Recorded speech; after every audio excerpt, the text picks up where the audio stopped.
Rahel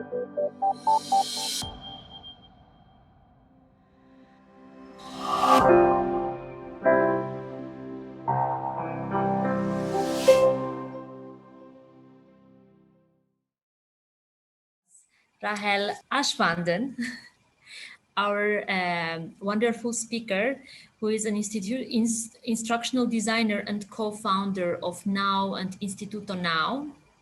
The focus of Instituto Now is to bring new methodologies, topics around diversity, inclusion, and social transformation to formal and non-formal education spaces.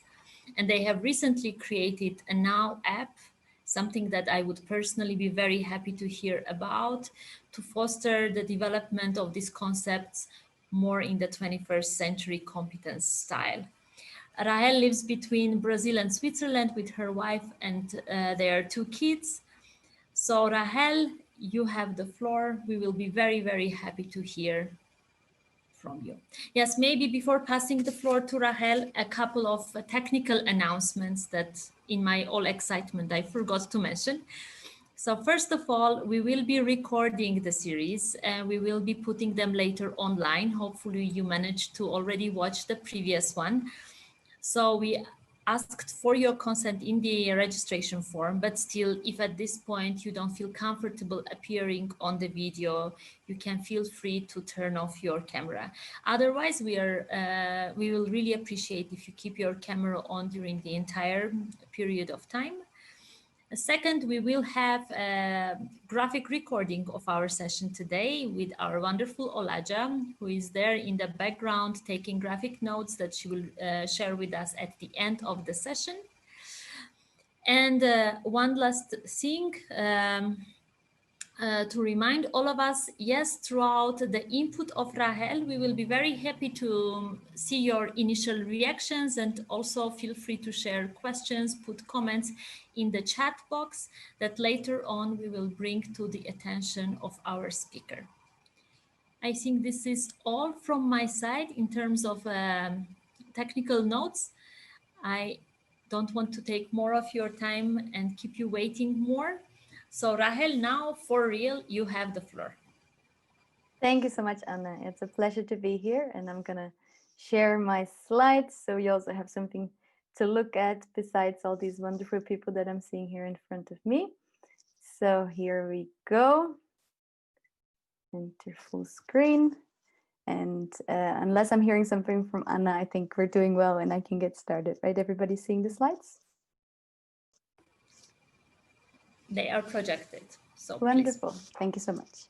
Yes, so I'm talking here a little bit about my own experience and the experiences of organizations that we've worked with in making our organizations inclusive, which really is just like learning anything else. It's a lifelong journey. And before we start off, I also just want to say that I'm currently at my parents' home, so I found this picture recently of myself. I'm not an expert here today. I'm here as a learner like all of you, just like I was back so many years ago. And it's really important that, you know, that this is something that we need to practice and reflect on throughout time. And it's never something that we say, now we're an inclusive organization and we're good to go. Right? So that's just as a starting note. And Anna has done a wonderful job in introducing myself, so I'm not going to spend much more time on this. So there are two organizations that I'm currently part of. One is based in Switzerland called Now, and we're an NGO working with youth directly and always having a focus very strongly on being inclusive within the programs, but of course also bringing that more and more to the organizational level.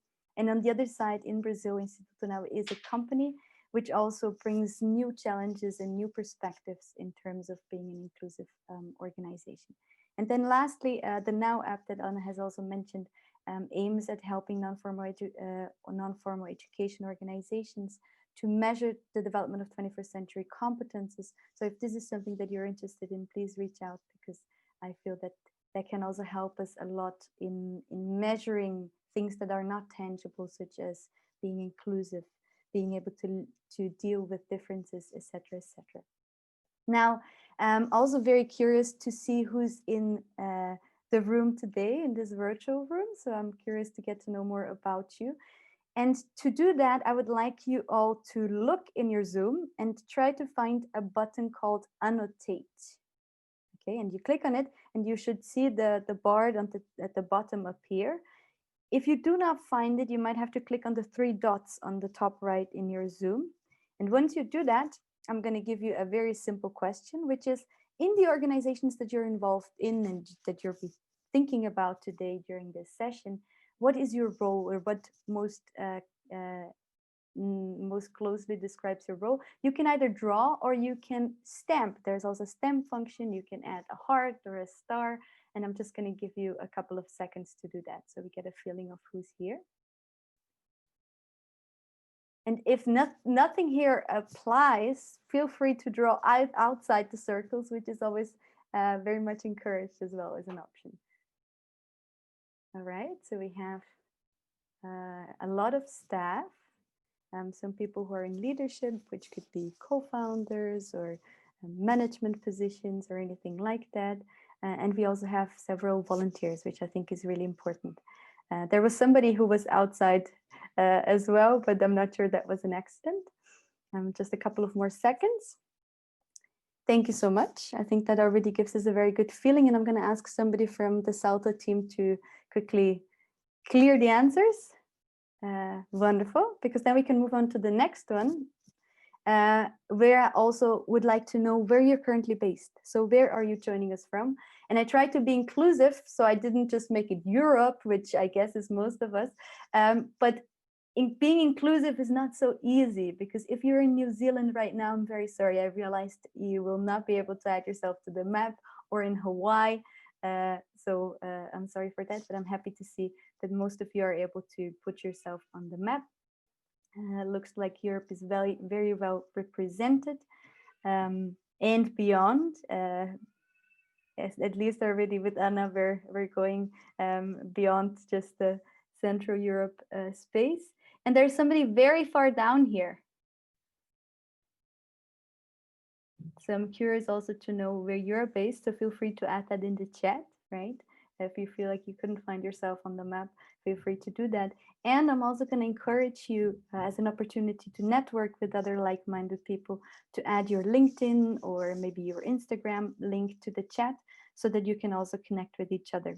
And I will also make mine available for you.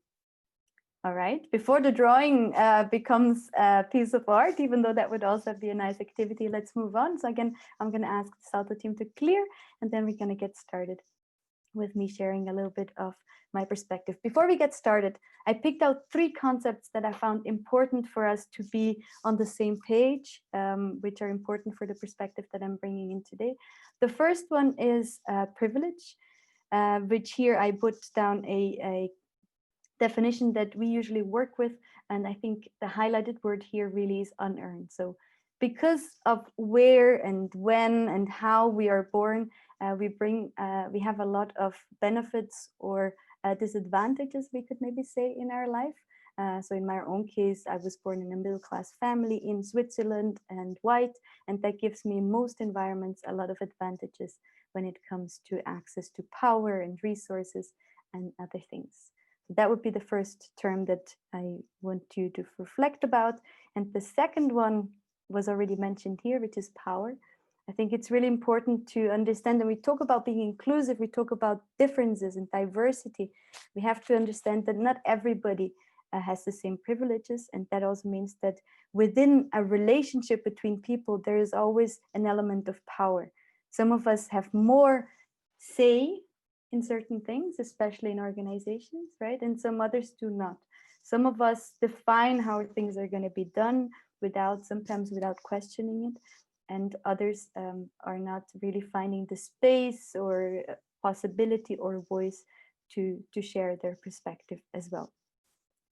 And lastly, I put down also the term of intersectionality, because I think it's really important when we talk about differences that we do not think in boxes, because everybody is many things, right? So our identity is made up of many different overlapping elements that make up who we are, that we share many of them with other people, and some might be different.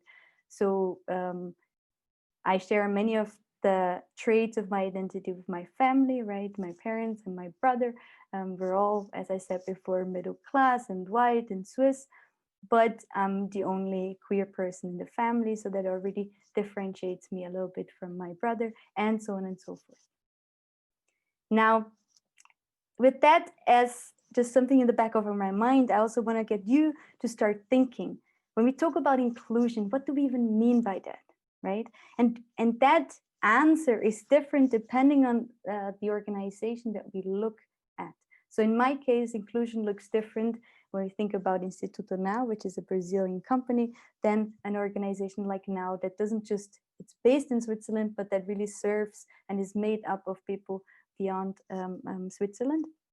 And what you can reflect about is in the region that you're serving and the people that you're trying to work with, what does that, what is that society made of, and how much is that represented within your organization, right? So we can think that in any place in the world, in any society, there would be people with disabilities. Are there people with disabilities within your organization? Are there people with different ages, right? And then there is things that are specific to certain places, where, you know, the makeup is different. There might be more people of a certain religion in a part of the world than in another part of the world, so that should also be represented. There might be more or less people with migrant background, and so on and so forth. So this is something that you can already reflect about. If you try to be inclusive, it's inclusive towards whom, or who exactly should be represented. And when we talk about the organizations, we have to be aware that sometimes they're very small, right? Sometimes it's only 2 or 3 people and a couple of volunteers. So of course we cannot also expect of ourselves to represent the whole society. But as we start growing, this should be at the back of our mind, and it should be at the back of our mind, and to think about what are the voices that we're not able to hear, and how are we going to really create social impact and really educate people if we do not have the diversity within our ranks. Now, I try to come up with a very simple way of how we can draw this path towards being an inclusive organization. And I came up with these 4 steps here, and we're just going to jump into going through all of them. I'm not going to spend any time on the first one, because unawareness, I believe that if you're here today, then you have already overcome this first step, that you do have a certain understanding that it is important to be inclusive and that diversity really matters. So let's move to the next one. This one is really an important step before we try to move on. It's about gaining awareness and understanding what this topic really is about. It's about educating ourselves as individuals and the organizations around that. And it has a lot to do with asking questions like, who is in the room, right? Who's in the organizational room, and especially who is not, right? Who are we not listening to, and who is taking the decisions here, and who might be here but doesn't really have a say for many different barriers that might be there. And we're going to get back to the word barriers in a second.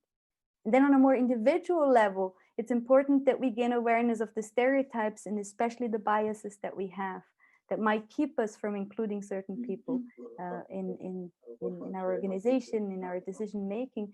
And I'm going to cite a very simple one that we might sometimes not think of in terms of biases. It doesn't just have to do with race, sometimes it has to do with age. So in our own organization, we suddenly realized we were all in the same age range. We were all between 25 and 35. And that was a limitation in terms of understanding better what other perspectives are out there. So I want to invite you to think about, why isn't there, you know, certain other types of people in our organization? I think that's an important step. Now, coming back to the topic of barriers, I'm going to share with you an example from a program that we ran about 4 years ago at Now, where we really learned a lot about barriers.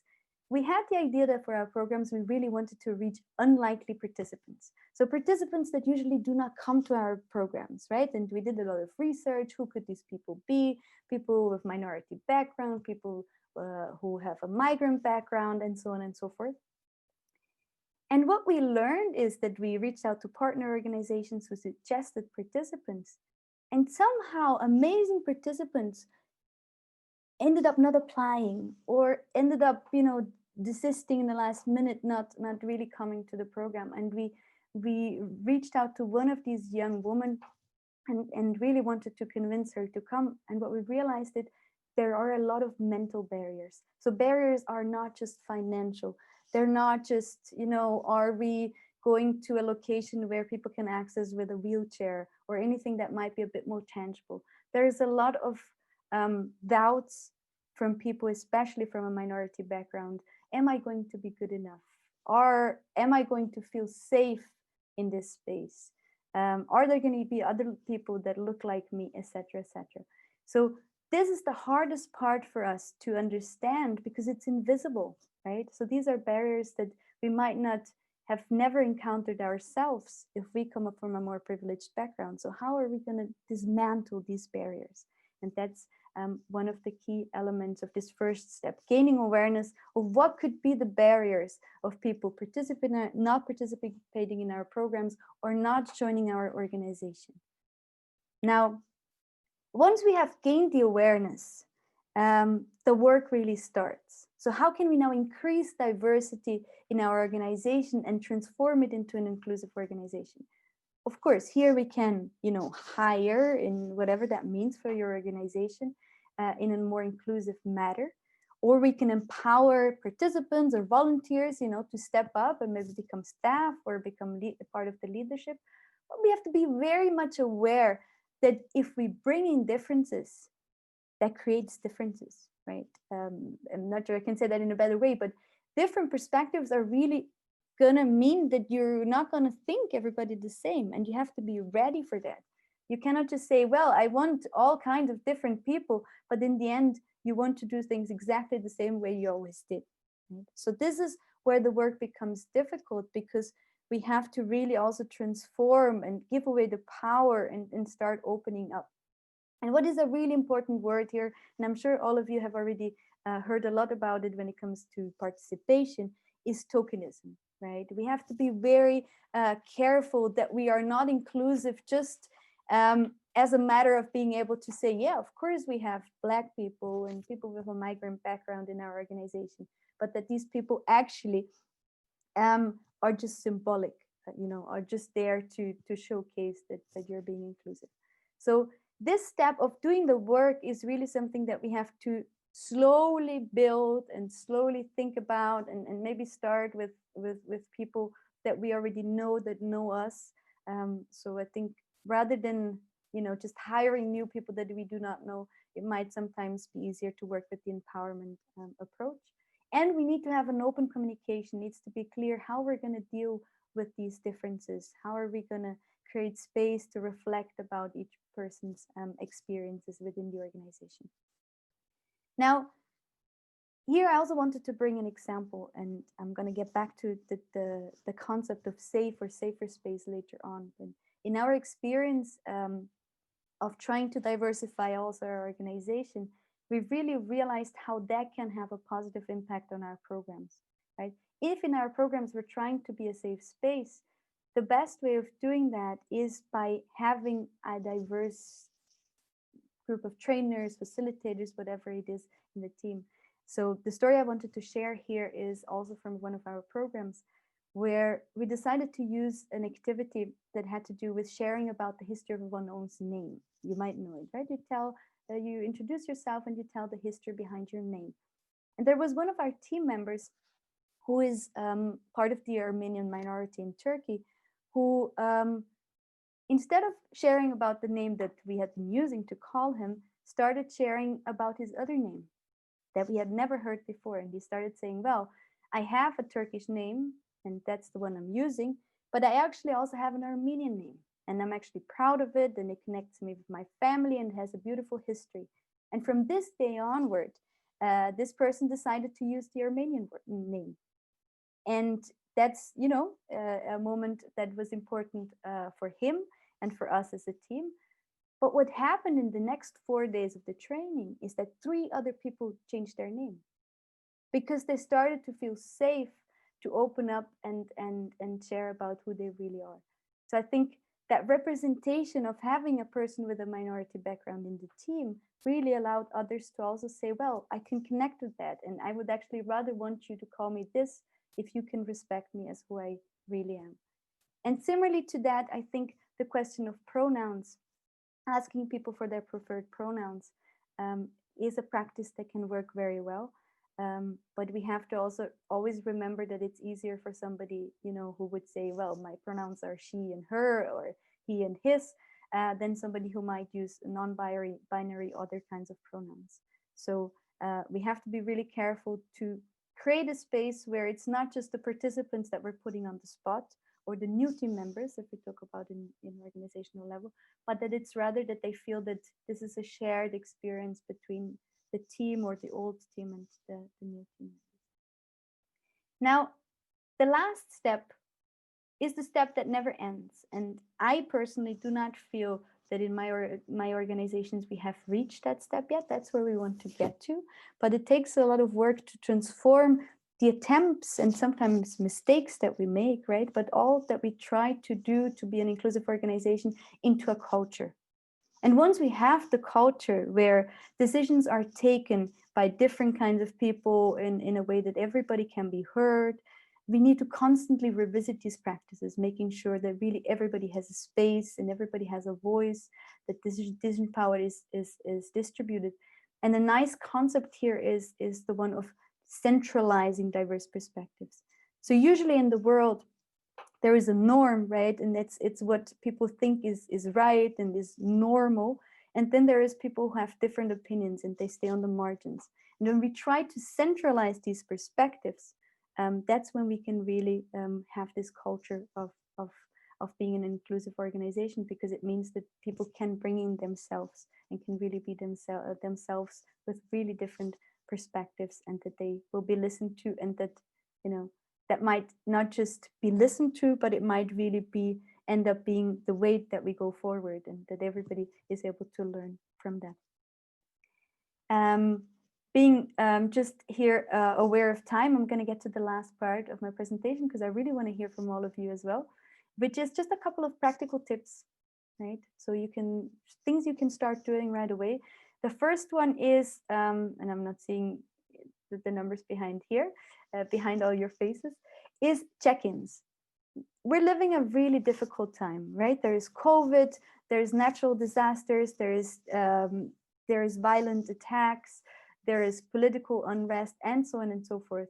And that usually affects people who come from marginalized groups much stronger than people who are in the mainstream, which means that we should create a space so people can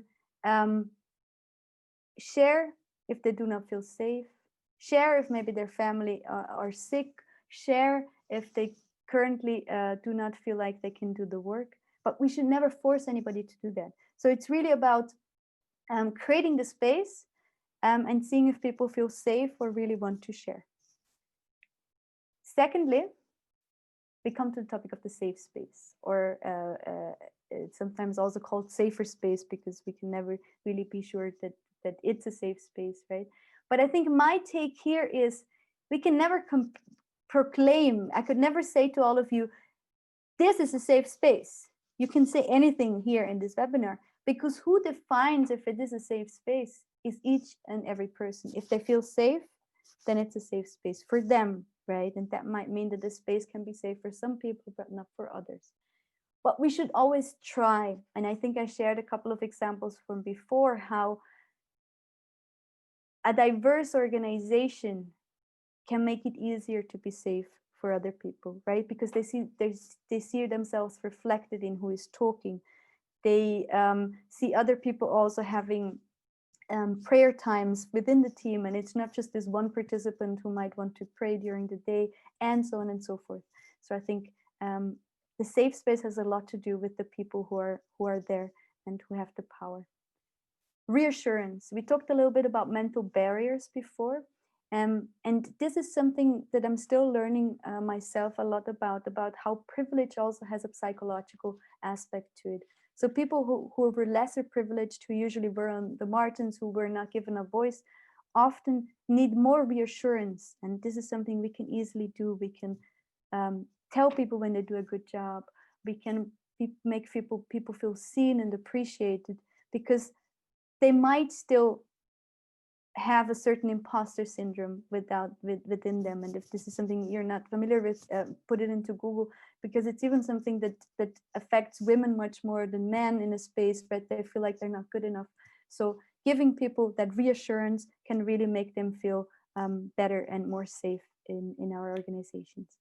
And then lastly, especially if we start growing and really moving towards the fourth step in the overview as shared before, it's important that we have really clear access to resources and paths towards becoming part of the leadership. How does that happen? Who decides who becomes the facilitator at the next training?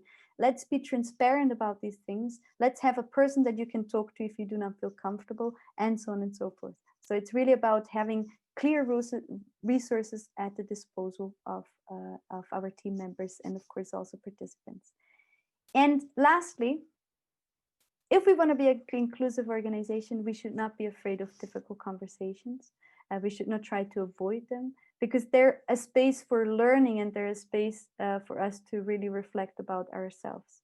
And this could be a whole conversation, a whole ID talks in the future, of course, on how to have difficult conversations, on how to connect that with being a safe space and not putting people on the spot. But I just wanted to share you with that, leave you with that thought of difficult conversations are important for inclusive organizations.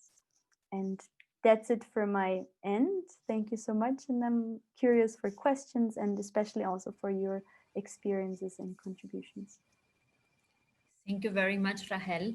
It's a lot to digest, I think, a lot to process, but also a lot to talk about and a lot to start other new conversations.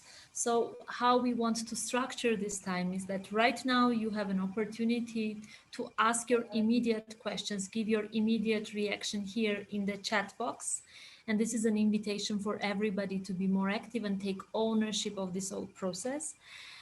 And then a little bit later, we will still give you time to go into smaller groups to get to know each other and bring us even more of your insights and your questions. So I will ask now Maria, my colleague, our media and communication everything of our team, to just quickly look at the chat box. Do we have anything there right now? Hi, everyone.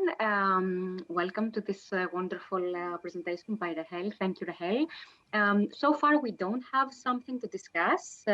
Everything worked out perfect. People helped each other to the chat to find the annotate button, etc.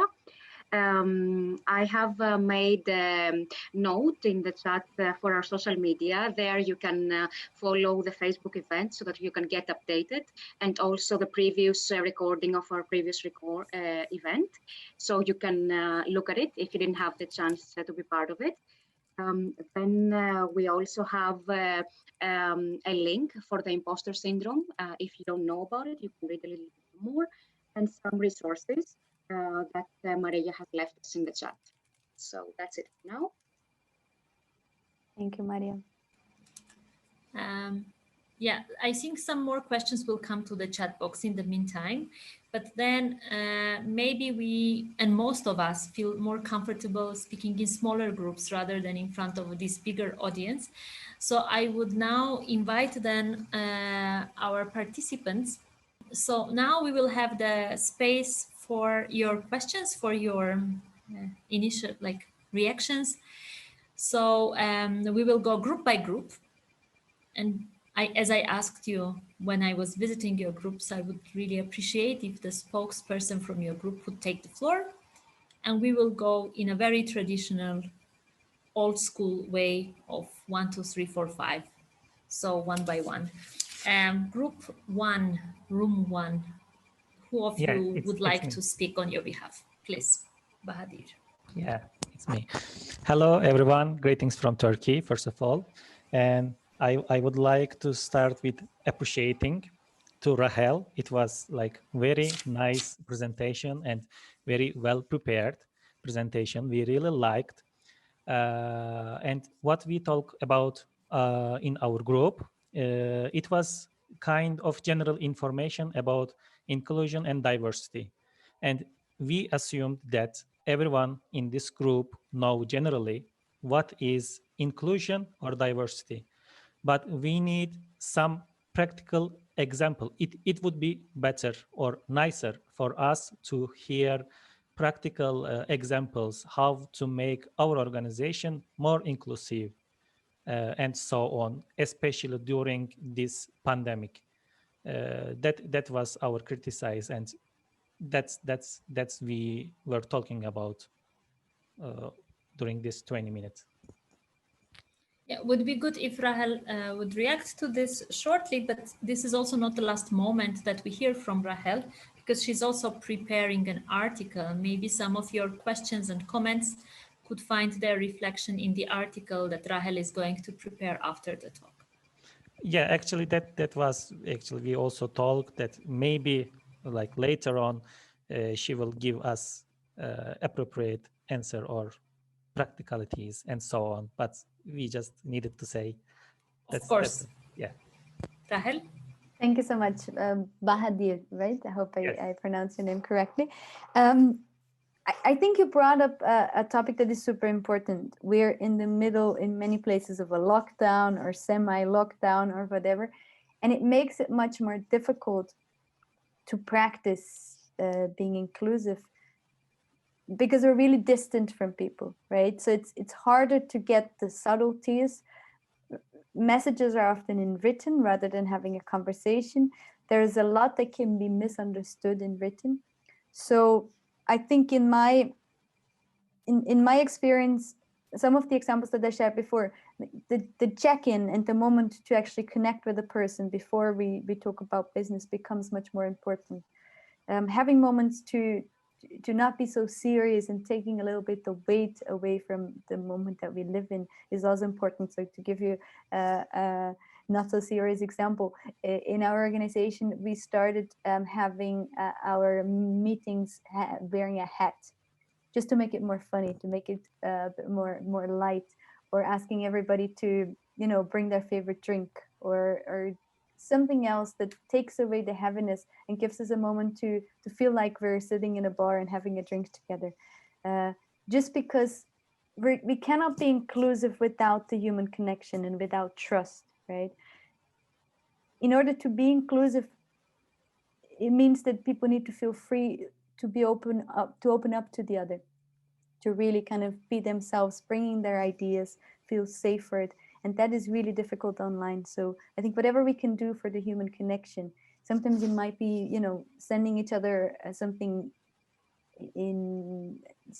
physical, right? But for those countries where the mail service works well, that can also be an option, you know, to send each other a little surprise or something, so that we keep in mind that we're not just, you know, people working together, but we're also, you know, beyond that, we try to really connect, and in many cases, ideally, we become friends as well, right? At least in my experience, that's the best kind of organizations. But I will make sure to think about other practical examples to include in the article as well, because I think you mentioned a really important point. Thank you. Thank you so much. It was like very nice. Thank you, group one. Now we pass to group two, room two. Somebody would like to take the floor? We were from group two. I'm not sure. Please, Therese. But we were discussing, first of all, thank you so much, Rahel, for the good presentation. We learned a lot from it. But we were discussing a bit about when you talk about companies or organization and that they want to work with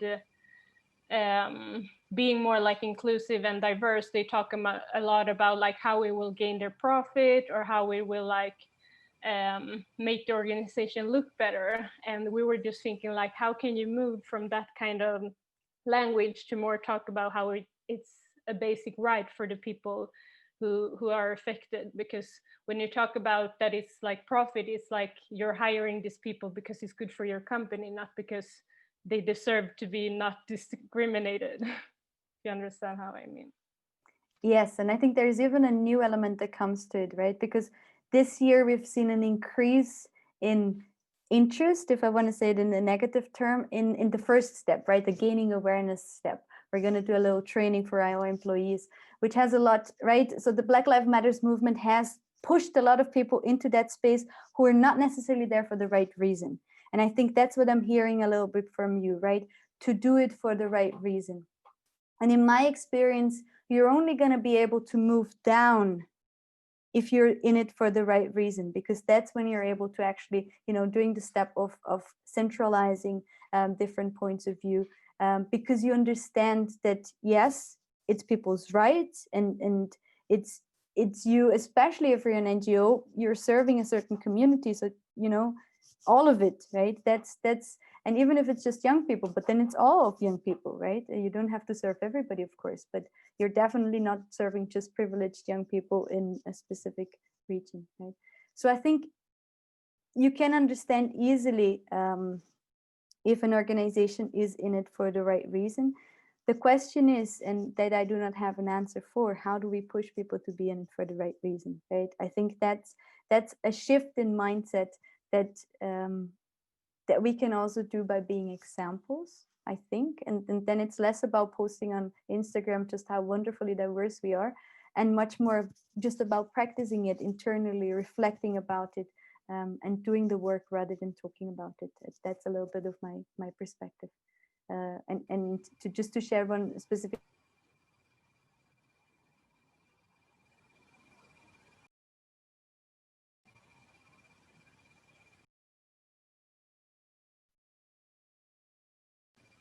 Hello. Yes, we lost you for a moment, but you are back now. Wonderful. Yeah, I thought everybody was lost, but it's good. It's just me. I just wanted to share one last thing, and I hope you didn't. I wasn't like frozen for a long time or anything before. No. Wonderful.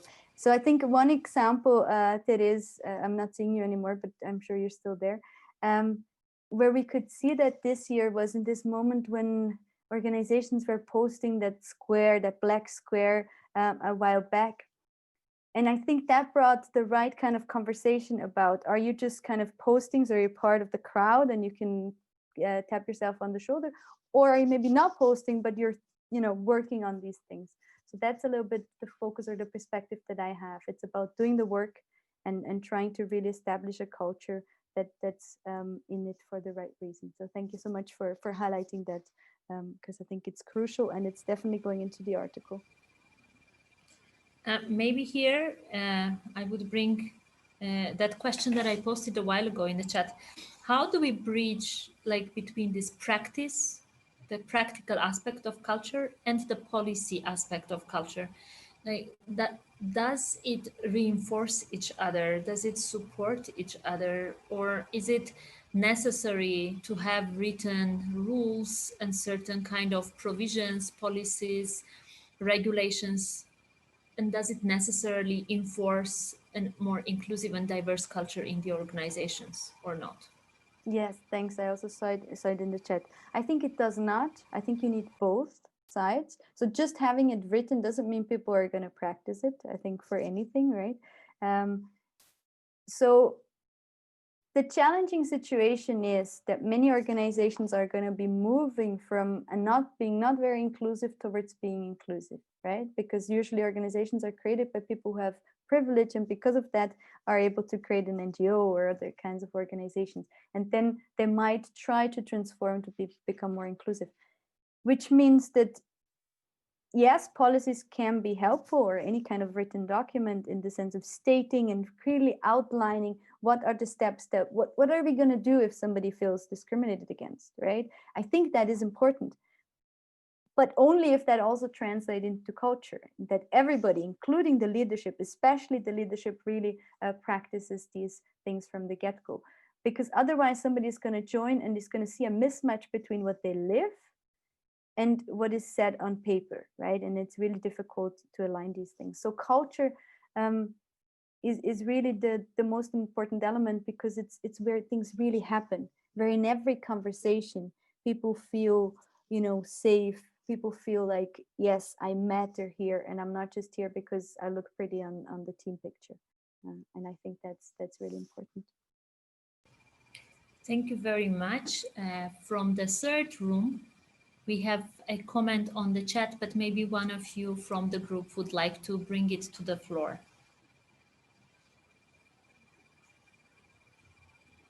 Hello.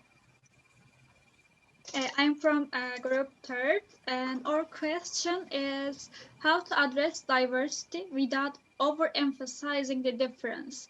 I mean, we talk about like in the diverse organization, we have different roots, different cultures or anything. So maybe we can decrease the judgmental things by getting to know each other. But when we getting to know each other, our questions can be uncomfortable to people towards us. So how can we know the difference without disturbing people? Thank you so much, Buzra. And it's good because I do not see the chat anymore, but now I'm also seeing it there. I think it's really important that we keep in mind when we talk about differences in power and privilege, that we have to be very careful not to put people on the spot of saying, well, tell me about being a minority, right? Educate me about what that means. So I think while there is always space and there should be an opportunity for us to talk about their own experiences, it's not about putting people on those spots and asking them to educate us, but it's rather about creating a space where people can be themselves in all of our aspects. And that means that, let's say there is a person with a disability, but that might not be the topic to talk about. Maybe they're a comic book fan and you're also a comic book fan. And that's the element of their identity that matters to be able to create that connection. So let's not think that we know which elements of somebody else's identity is relevant and needs to be addressed. And that also has to do with, let's take an example of having a new person joining a team who is a Muslim. We should not assume that they are going to need, special rules in terms of food or praying or anything else, because we do not know, right? And Maria, before in our little chat, talked about, sometimes just assuming a person because from a certain place that they're following a certain religion. It's very dangerous for us to, make these assumptions about others. So, I think it's about being open to accommodate without, stressing or pushing too much for these differences, as you set out, because we also have a lot in common, especially in an organization. Somebody is going to join your organization because there's a lot of common ground here, right? Because they're interested in youth work, they're interested in cultural work or whatever else your organization focuses on. So I think that common ground should also not be forgotten. Thank you. Thank you very much. And now we are passing to group number 4.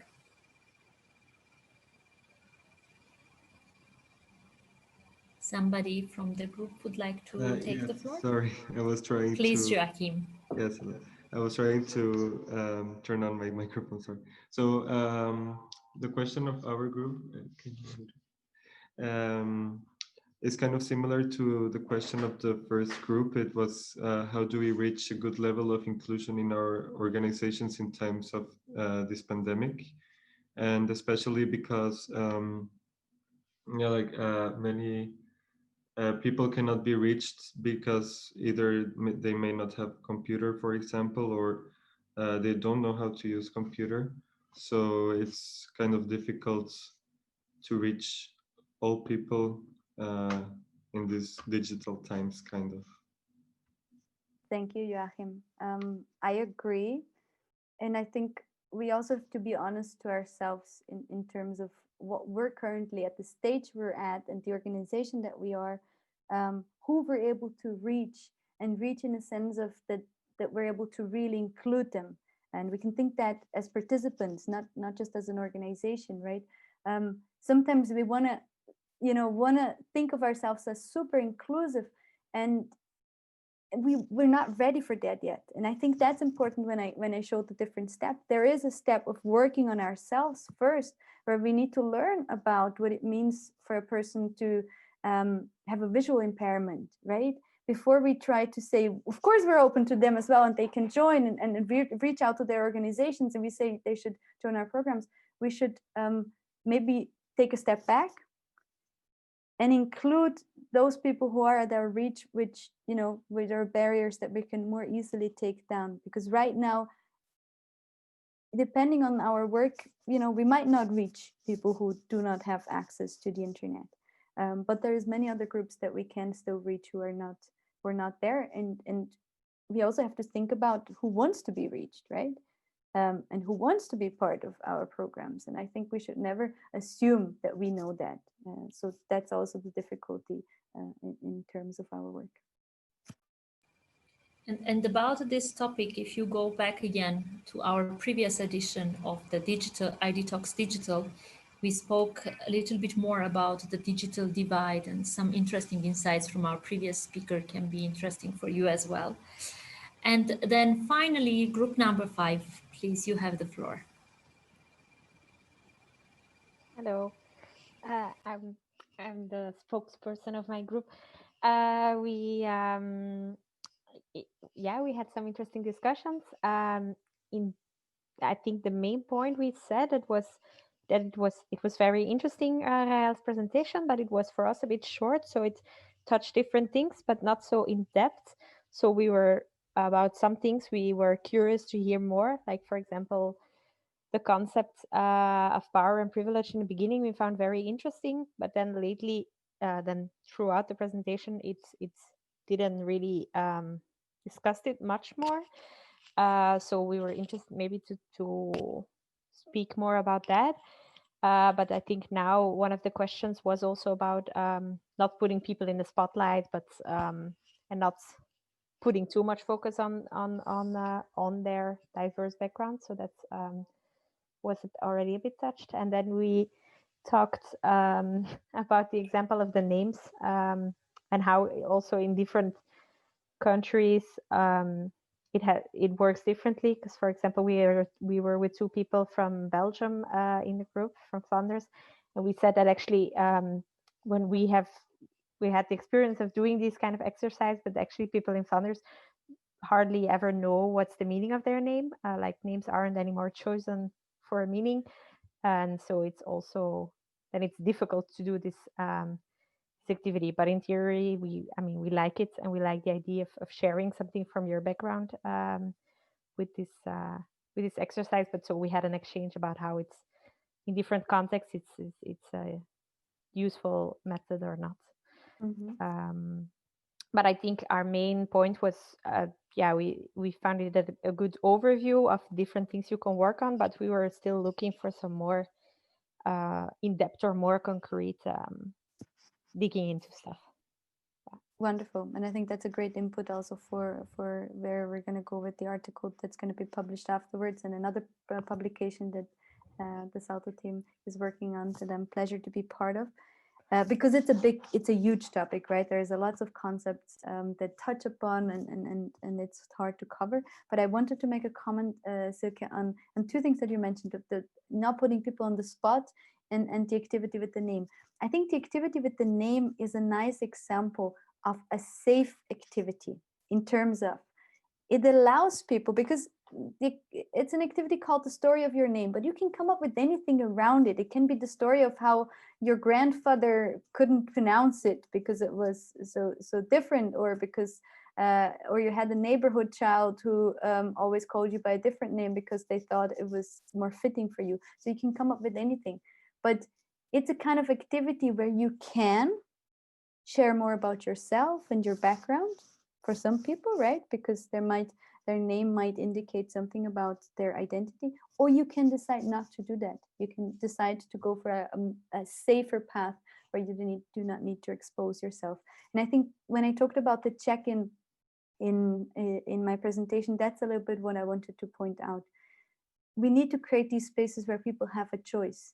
In our team, we have check-ins where some people decide to say, yeah, this week I have a lot of work. And they talk about work, and they talk about how they're stressed or not stressed, and etc. And other people talk about things that are difficult for them, their mental health, etc. But it's their choice, right? And I think that's where we can open up the possibility for people to connect with each other without putting somebody on the spot. And that means anybody, right? Because there are things that are not visible, like the mental barriers I mentioned before, but also mental health is a huge issue right now, today.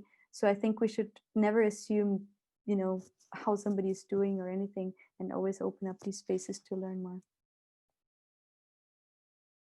Thank you very much, everybody. I also see that there are some links, comments, maybe more of reactions, questions in the chat. We will pass all of it to Rahel afterwards so that it could contribute and enrich the article she is preparing. And it will be available soon on the social media channels of Salto Inclusion and Diversity. In the meantime, we are coming very close to the end of today's ID Talk that has been very interactive and was really great to hear your voices and see your reactions. And this means that we have this moment, my favorite maybe, of the session, when we will ask our Olaja to share with us about the graphic recording she did and show it to us. If you may take the floor now. Thank you so much. And thank you for the comment of being the favorite moment. That says a lot. I will ask, first of all, if you can hear me correctly. Those of you, if you wish to see the graphic with a bit more detail, you can select the speaker view, because I will pin the picture in a second. So then that will allow for you to actually be able to read at least the titles. So yeah, as my colleague said, this will be sent to you, of course, afterwards, and it will be published in the final form. But for now, it has been, even if brief, as we reflected, it has been very triggering, we could say, with many different perspectives. So we started in the beginning by taking a look at this set of important concepts: privilege, power, intersectionality, how they vary from one place to another, from one person to another, and how we need to be aware of them in order to start this journey in inclusion and diversity. Then we had this idea of, okay, but what exactly is inclusion according to my organization, to the reality I live in, to the work, to the target group with whom we have our activities, and how we need to balance it out, how we tailor it. And then, of course, this super journey has 4 main steps, from unawareness all the way until fostering this culture. So you can see better, perfect. So yeah, we were sharing some examples and these questions that are very meaningful as well. For instance, in the gaining awareness, not only to think, okay, who we actually have in our team, but actually to stop for a second and be able to think who is not and why this happens. So this was very insightful for me, at least. Then we have a set of practical tips on how we can continue or initiate our journey, and what formats or aspects are important to take into account with these check-ins, the safe space for people to actually open up, the reassurance that some target groups might need as well, and this accessibility. And lastly, we have the questions and answer that we just commented with you, and reflecting about, okay, but it's maybe more important to focus on what we actually do and not what we actually say we will do, or what we write in our statutes, but then we never meet. So focusing a lot on actions, I would say, is one of the main ideas. And the other one of never assuming, never taking for granted aspects about the people in our organization or the society. So always create and focus on creating this space for things to flourish, basically. So this is how I followed up. I hope it's good and in line. And yes, this will be available for everyone in a few days. Thank you so much. Thank you very much, Olaja. It was a beautiful journey and reminder of what happened today. This is also a moment that I will go with my lineup of all the thank yous for today. But in the meantime, before you start leaving, please leave your final one word of your impression in our common chat box, so that we could cultivate all that energy and put that in a beautiful word cloud. So thank you very much again, everybody, for being here. first of all to our amazing speaker Rahel, and this, not only the information that you brought, but the attitude with which you were doing it. I think this is very much speaking in lines with practice what you preach. And thank you very much, really appreciated that. The amazing team of the backstage, Salto Inclusion Diversity team, our communication person, Maria Olaja, with her beautiful work in the end, and each and every one of you who were here, who stayed from the very beginning till the end,